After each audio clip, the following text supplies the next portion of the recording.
So there's a whole lot more to genetics than Gregor Mendel knew about, of course. He got us started, but certainly there was a lot more to discover.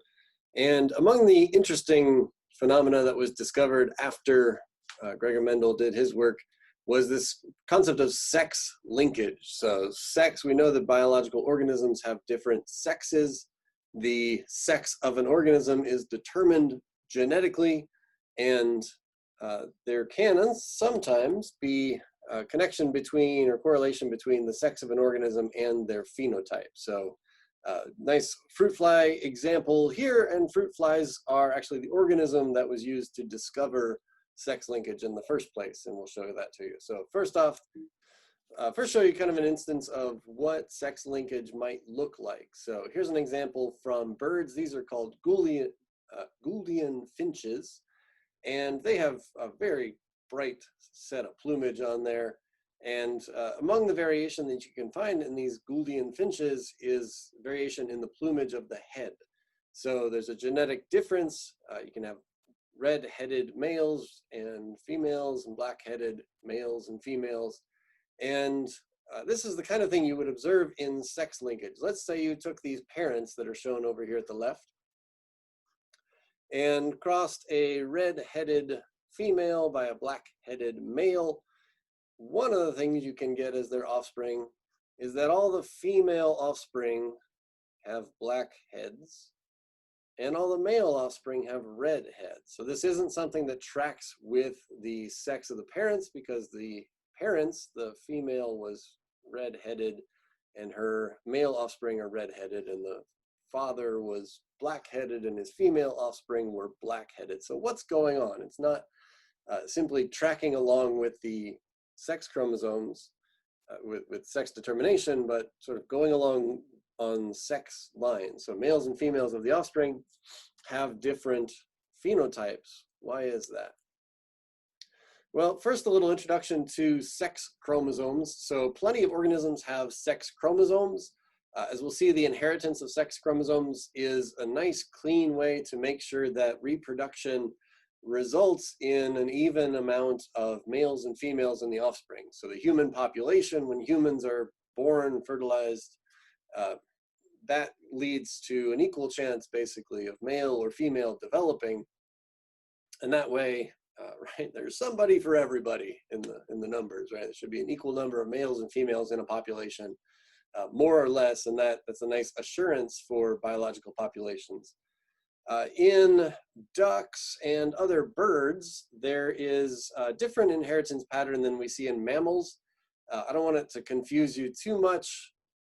It's different enough that it might be a little unfamiliar here, but I just want to kind of make the point and have you remember the more important point that we just need a difference between males and females in the way that these sex chromosomes are inherited to get this 50% ratio in the offspring. So in birds, it turns out that females are what we call the heterogametic sex. So later we'll talk about X's and Y's in mammals. In birds, they use a different notation so it doesn't get confusing with X and Y, Z and W. So the female of birds is what we call the heterogametic sex. She has Z and W, so different versions of sex chromosome in the female, and that means that she would have, depending on what kind of egg she produces, that will determine whether the offspring become female or become male. The male, on the other hand, delivers only Z chromosomes to the offspring. So by mixing up the chromosomes that these parents produce, then there's an equal chance that their offspring are ZZ males and ZW females. The appearance of the chromosomes, I've just sort of illustrated it here in a cartoon. They actually look different. There's a phenomenon where the sort of the sex determining chromosome tends to get smaller. It gets optimized for carrying genetic information for making the particular sex that it has control over, and sort of loses all the other genes. So you can see that in here a karyotype, a diagram of the chromosomes. The ZZ here would be the male, and the ZW, you can see the difference in the shape of those chromosomes and size, even though they're sort of considered homologous, even though they're not homologous in the same way that we've discussed before. Definitely different size. Okay, so here is detail in the previous example. If you take those ZW chromosomes and you put the alleles for this face head color gene onto the Z chromosome, you can see how the inheritance happens. So the female is heterogametic, and she in this example has the dominant big R allele attached to her Z chromosome. So everybody that she gives a Z to becomes a male. So they get her big R. Male gets a big R, male gets a big R, male gets a big R, and that gives them this red plumage on their head. The male parent gives only little r's, and he would give those to everybody. So everybody has a Z little r, but the phenotype is determined on whether they got that Z big R to become red-headed males, or they got a W, which would cause them to become females. And notice that the W chromosome does not have a version of that R gene. No big R, no little r. They just get the chromosome without that. And that's a phenomenon based on, we saw the size of that small W chromosome, very similar to what happens in mammals, as we will see. All right, so these are mammal sex chromosomes, a little more familiar to you. We have X and Y. This is common throughout mammals. So you and your dog and horse all have in common this XY sex determination. And as you're probably familiar, males have an X and a Y, as shown here, and female individuals would have just two X's. So again, same thing here. In this case, the Y chromosome much smaller than the X chromosome.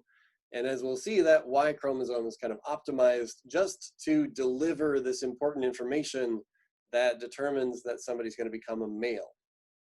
So it's not really something you can see on here, but the Y chromosome, really the important feature on there is this gene called SRY. And SRY is an abbreviation for sex determining region on the Y chromosome, SRY. So as you'll see, if you get the sex determining region on the Y chromosome, then you develop as a male. So you might have heard it before that the sort of the default programming is to become female, and it takes this gene to kind of switch on the maleness. It's not quite that simple. It's basically like there are two versions of the programming, and they're influenced by this SRY gene. So very early in development, with this signal present, become male, that spreads throughout the organism and develops the male features. So it develops male gonads, male genitalia, secondary sex characteristics that also go along with being male. And then if an individual does not get that SRY, in a normal individual, that would be a person who is XX, then they would have no SRY gene, and they would get a different version of the signaling. So it's not like an absence of the male signaling, but they get kind of a positive signal to develop female features. So female gonads, female genitalia, and secondary female sex characteristics. So a very nice example here of how you can find the evidence for why that is the gene responsible. So this is really elegant and standard way to demonstrate that a gene is important for achieving a phenotype or a function. So basically, you take normal individuals and you can basically correlate the presence of this SRY with being male. If you manipulate it in the genome, if you just take out one little bit, so everything else being the same, in this example on the right here, if you take a male, or an individual that might have developed into a male, and you give them a Y chromosome that's missing the SRY gene. So you can do this in the lab, in lab organisms. Take out the SRY, give them X and Y chromosomes, but no SRY, and that individual develops as a female. So that's pretty good evidence that that was important. That SRY that you took out was the thing that would have caused that individual to be a male. A complementary version of that experiment would be to take the SRY gene and artificially tack it onto a X chromosome. And you can do that also in the lab for lab mice, for example.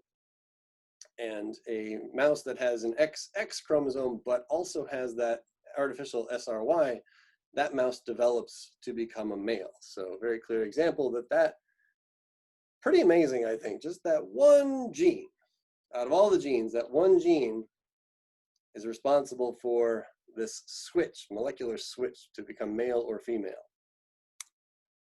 All right, so this is, we saw a karyotype in the bird example. This is a karyotype of humans. We talked previously about your 23 different kinds of chromosomes, numbered from largest to smallest, more or less. And then this last set is technically number 23, and that can have XX or XY, and very big difference in the size of X versus Y. So X, as we'll see, has a lot of genes, not only for features related to being male or female, but just general human features have genes that control them that are located on the X chromosome. The Y chromosome, very reduced, not much of a signal there, not much in the way of gene content. And kind of conveniently, fruit flies have X and Y chromosomes also. We use the same notation, even though obviously there's a lot of genetic distance, evolutionary distance between us and fruit flies. They don't have the same ancestral X and Y that we do, but they have a similar version. So they're sort of used in the same way. And the extra convenient part of that is that their version of X and Y go along with male and female the way that they do in humans. So we can talk about XX female humans, XX female fruit flies, and XY male humans, and XY male fruit flies. Whew. Okay, so I mentioned before that the transmission of these chromosomes can actually determine the odds of becoming a male or female offspring. So if you take a female parent, she would have, we're just looking at their X chromosomes, then she would start off XX, and there's not really any difference as far as sex determination between those. So the kinds of gametes she would produce, all of her gametes, all of her egg cells would contain that X, or an X, I should say. Whereas the male is X and Y, and his X or Y have equal chance of getting into a sperm cell. And if his sperm cell gets an X, then that combines with the X from mom to get an XX offspring. If he delivers a Y, that combines with the, ooh, that's exciting. Combines with, let's see, the X from mom and the Y from dad gets you an XY individual. So these become develop as males, these develop as females, and 50% chance of each cleanly shown with a Punnett square. All right, so the process of discovering sex linkage, that was uncovered in fruit flies by a person called Thomas Hunt Morgan. And basically, you know, the thing you would do with fruit flies, you discover your interesting phenotype, you do some crosses and figure out whether you got dominant, recessive, and so on.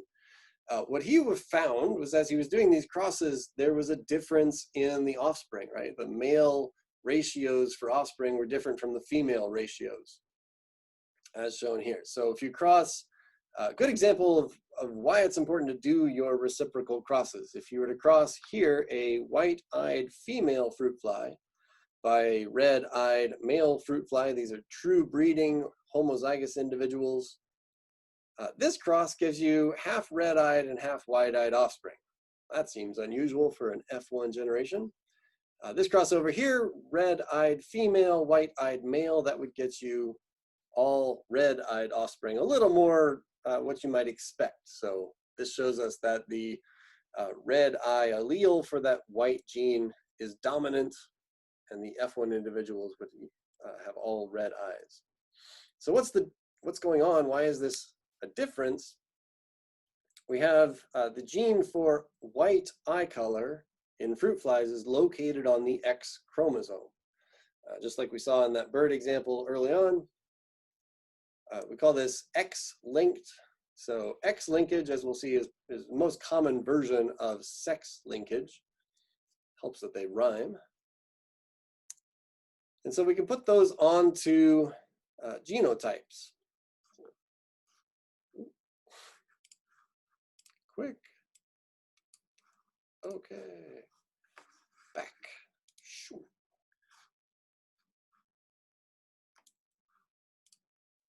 40, all right. Share the screen again. Probably wasn't worth it. And we're back. All right, I just had a text that had fallen over to the next line. Okay, so if we put these alleles onto the X and Y chromosomes, you can see that the white-eyed individuals have only the recessive W allele. So this is a homozygous female with all little W's. Over here, we've got a male that has only little w and no gene information for the white gene on his Y chromosome. So X, little w, Y. The red-eyed parents, the male has XW+, so the wild-type version of the white gene, the wild-type allele, XW+ Y, and the red-eyed female, XW+, XW+. So these are red-eyed individuals that only have the W+ allele in their population.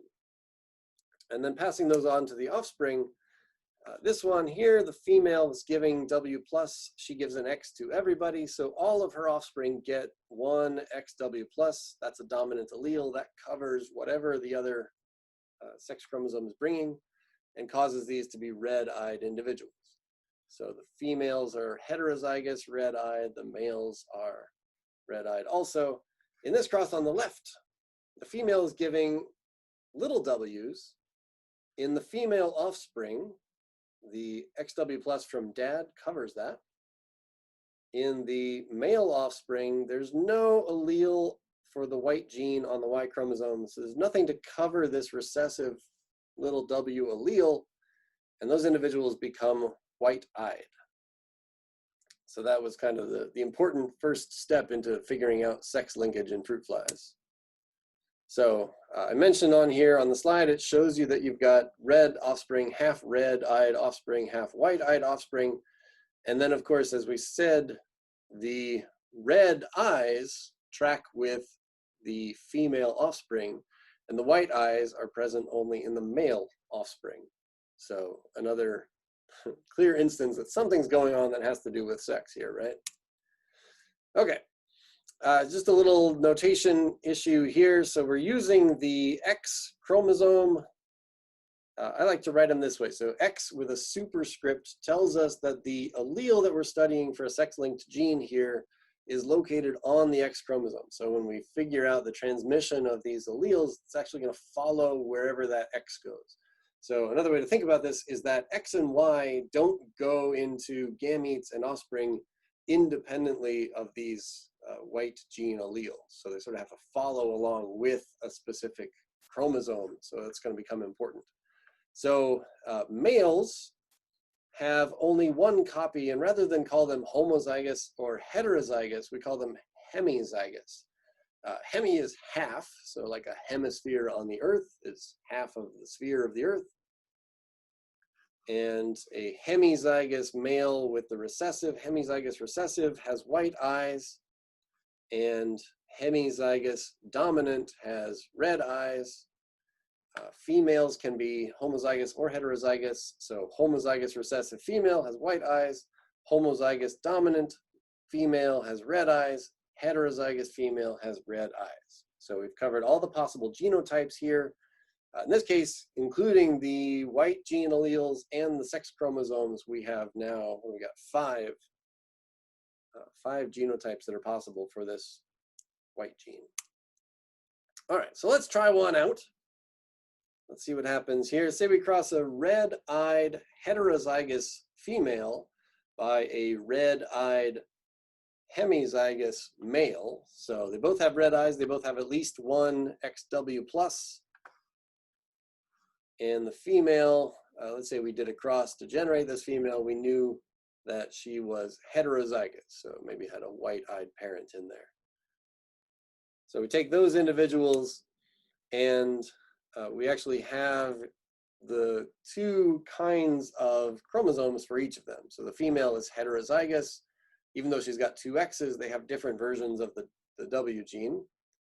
And the male is hemizygous, so he's got X and Y, and those would be very different versions there. So he's going to give X and Y to his gametes, she's going to give X or X to her gametes along with the white gene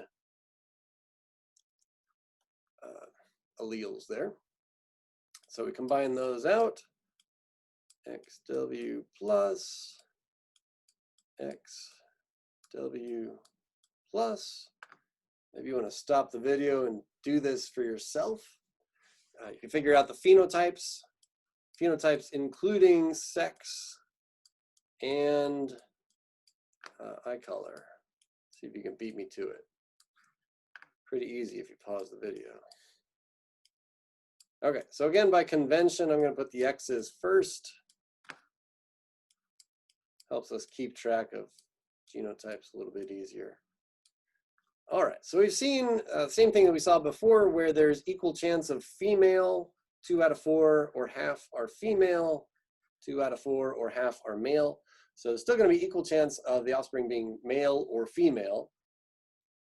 However, maybe a little bit more interesting pattern in the eye colors of the offspring. So the ones that have the female offspring have the male parent that's donating the W plus allele every time.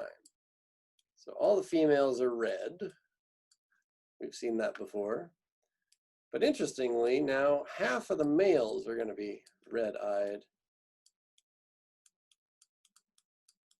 So out of these offspring, there are, you could look just at eye color, there'd be 3/4 chance of a red-eyed offspring, 1/4 chance of a white-eyed offspring, but also it's important in this case to keep track of males and females. So 100% of your females are red-eyed, and then half of your males are red-eyed, half of your males are white-eyed. I'd say probably the better way to keep track of that.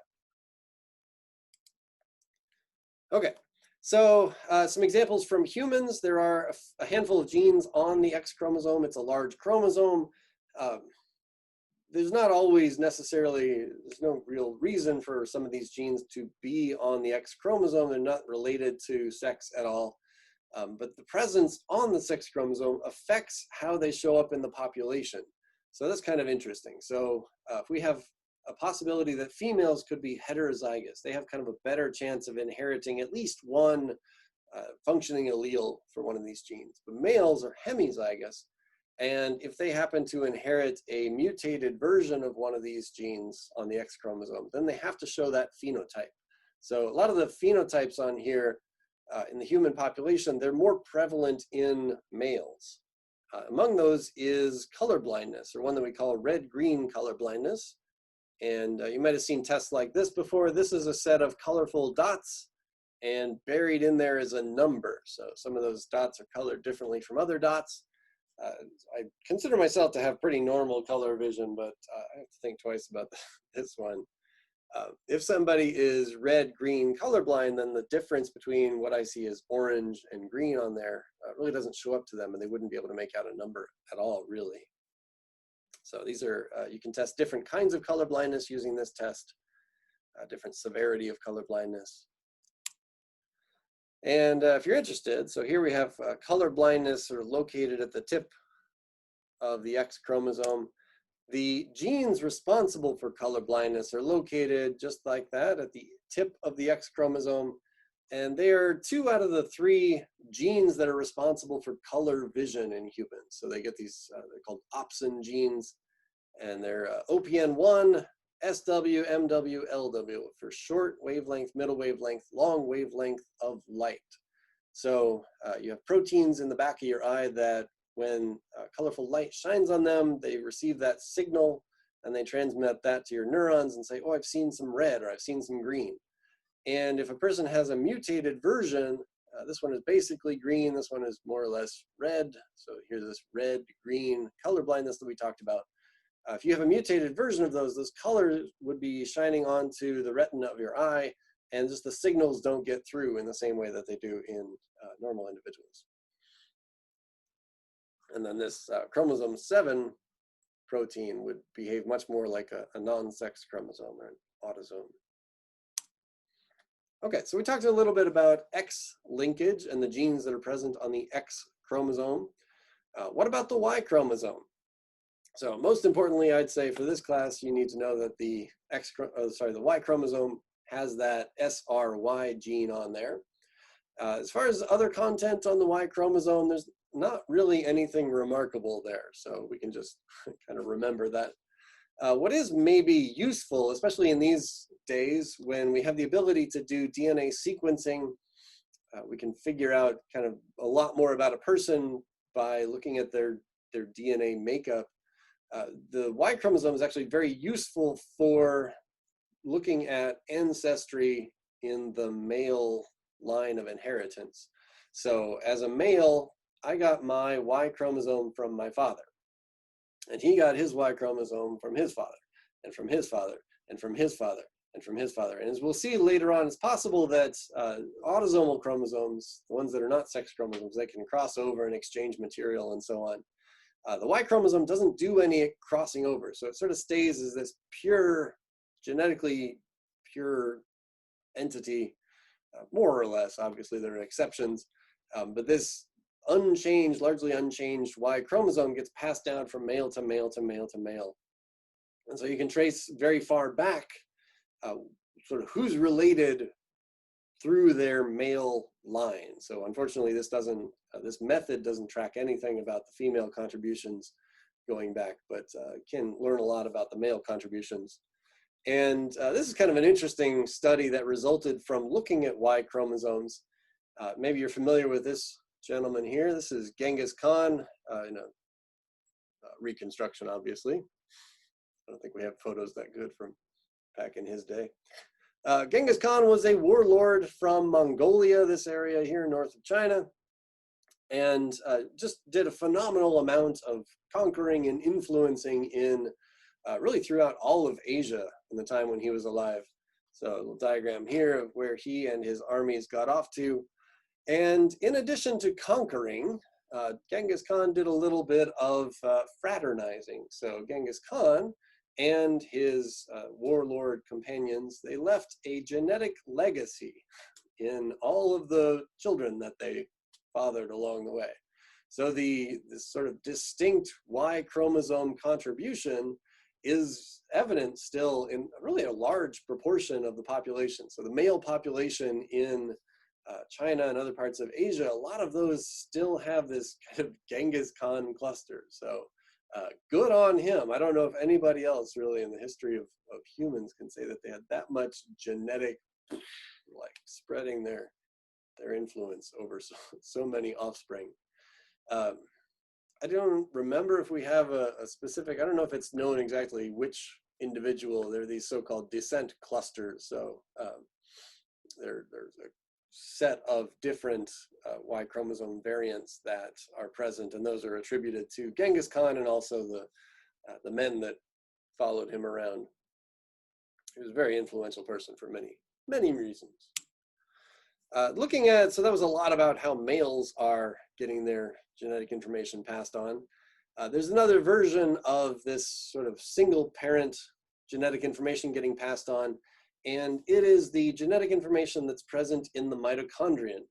So as sexual reproduction happens in humans and other mammals, the female cytoplasmic contribution is this large egg with a whole bunch of cytoplasm inside. It's one egg, it's a rather large, I guess, cellular investment into the next generation. And it's one at a time in most cases. The mother produces one egg per fertilization event. And the male version is millions of tiny single cells, all with one version of the male gamete contribution. So along with the sperm cell, the DNA is coming along, but not a lot of cytoplasm. So in the fertilization event, the sperm cell definitely contributes the genes, the DNA comes out, the nuclear DNA, but the female cell, the egg cell is, her gamete is contributing the bulk of the cytoplasm. And what's in the cytoplasm? Mitochondria. So we call it, or it's called by some, cytoplasmic inheritance. I imagine probably people are moving towards calling this something more like mitochondrial inheritance. But this is actually, there's some DNA present in the mitochondrion, as we'll see in a little bit. one of the later lectures. And that gets contributed mostly by the female, by the mother. So this is actually an illustration from a paper, a review that talks about plants. So you've got not only mitochondria coming from the female gamete, but also chloroplasts in this plant example. So similarly, plants have sperm and egg, and plant egg cells also contribute a large bulk of cytoplasm. So more or less, the mitochondria are passed on from the female gamete, and no mitochondria or chloroplasts are given by the male gamete. And this becomes important for transmitting information to the next generation. So you have most of your genes, by and large, almost all of your genes are contained in your nuclear chromosomes, but you also have a little bit of DNA. This is the 16.5 thousand base pair genome that belongs to your mitochondrion. There are genes on your mitochondrion. A lot of those are responsible. They contribute to cellular respiration, which is that mitochondrial process. And you can be deficient, genetically deficient or mutated for parts of that mitochondrial genome. So if you are missing or mutated for one of these mitochondrial genes, then you show the phenotype, and there are certain versions of human diseases that we call mitochondrial disease that result from genetic deficiency in the mitochondrial genome. So again, if you're missing a functional allele, then you can be suffer a certain phenotype as a result of that. And these days, technology always marching forward, we have a technological workaround for this. This is a headline from 5 years ago now, where they were able to combine genetic information from 3 individuals to make one baby. So they knew that they had a female parent who had this so-called mitochondrial disease, and they were concerned, or maybe trying to work around and maybe pass on an egg cell to the offspring that did not have her mitochondria. So they had to borrow another set of mitochondria. So over here we've got a donor egg. So this is the mitochondrial donor. This woman was volunteering to help out and gave her egg cell and her egg cell's cytoplasm, except they took out the nuclear DNA. And instead, they added it back in from the sort of the target mother in this arrangement. So again, most of what your offspring would inherit as far as their looks and behavior and so on, that's going to come from nuclear genes. So this woman could donate her nuclear DNA and have a child that was mostly hers, but by getting the mitochondria from the donor mitochondrial parent, that would get a kind of a new version, a fresh version of functioning mitochondrial genes. This was successful, and I imagine a lot of people have taken up this strategy since this time. Now, it's possible that not all the mitochondria that get into a cell are genetically identical. So any one cell has a number of mitochondria. There can be mutations. There can be just basically these mitochondria are independently replicated. So it's possible that 2 sort of parallel populations of mitochondria exist. And you could have, for example, something like that mitochondrial disease being influenced by one type of the mitochondria and the other one maybe being a little more normal, wild type. So let's imagine that a woman has a variety of mitochondria. She would have a chance of passing on some of those to her offspring with every egg cell that she makes. So these egg cells go on, the cells that begin the process of becoming egg cells, and then they develop into full egg cells. And just a little schematic here of the relative ratios. So depending on what you start with, you could have entirely one kind of mitochondria based on who makes it into that cell, nearly all mitochondria of a different kind, or a little bit more equal amounts of mitochondria. And this is something that is present in the human population. It turns out that they basically cells accumulate mutation as a person gets older, and that includes the mitochondria within the cells. So just genetic differences, they may be meaningful, they may not mean anything to the health of the organism, but something worth considering and studying. Possible that a single egg could have different versions of those mitochondria. All right, and then maybe just wrapping this all up. So I mentioned that if we could just generalize, the X chromosome is passed on from men to their sons, to their sons, to their sons, and a person has Y chromosome. Y chromosome is passed on from men to their sons. Men have the Y chromosome that their father gave them, and his father, and so on. And then if we generalize about women, it's possible in rare circumstances for the sperm to donate a mitochondrion, but in general, we'll say normal circumstances, both the son and the daughter of a woman get her mitochondria, and then the women would be able to pass on the mitochondria to their daughters. So you can actually trace the line of female inheritance through the mitochondrial DNA. And similarly to the Y chromosome, there's not crossing over between mitochondria, so the genetic makeup of that mitochondrion would be basically the same going back generation after generation after generation. Same enough that you could use it for these kind of techniques where they actually can trace the evolution of the human species. So starting off from a common small human population, as we now know, very good evidence for an origin of the human species in Eastern Africa. That would be the location ancestrally where the most common original human genetics would have existed. So the most original Y chromosome, the most original mitochondrion would have existed there. And then as people move away, historically, before we had the modern era of people basically some people going anywhere in the world that they wanted to, there was this pattern of people moving out into places where humans did not already exist. So moving from there into South Africa, into Western Africa, and then some of these bigger arrows, population of humans that made it into Europe, population of humans that made it into Asia, population of humans that made it all the way to Australia, North and South America. Really interesting patterns and a very interesting ability now that we have to combine the genetic evidence with the anthropological evidence. So we've had evidence of where humans existed and like the oldest version of human civilization in any particular place. And that tracks very nicely with what the genetics are saying. So the timing and the geography of where humans came from and to, as they settled different parts of the world, that's basically, we have a really good understanding of that based on anthropology and, or say archaeology, I should say, study of ancient humans, and also the study of Y chromosome genetics and mitochondrial genetics.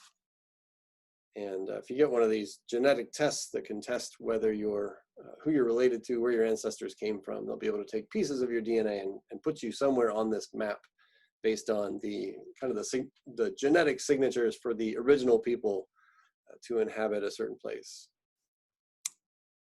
All right, so that's it for sex linkage. Up next, we're going to get a little more complicated in the Mendelian genetics and kind of break a few more of those Mendelian rules. Yeah.